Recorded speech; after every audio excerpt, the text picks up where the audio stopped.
சட்டப்பேரவை தேர்தலில் திமுகவுடன் கூட்டணி அமைக்க விரும்பும் கட்சிகளை ஒதுக்கி தள்ள மாட்டோம் என அக்கட்சியின் தலைவர் கருணாநிதி தெரிவித்துள்ளார்.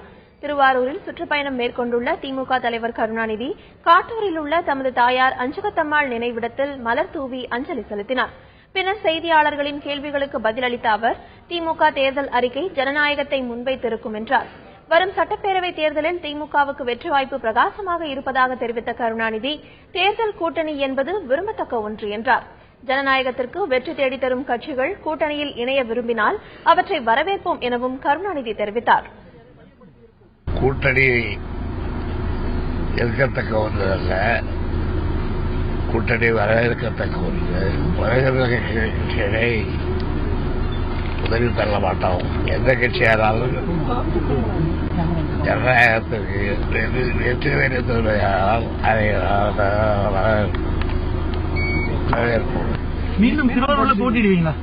திருவாரூர் மக்கள் சொன்னால் போட்டிடுவேன்.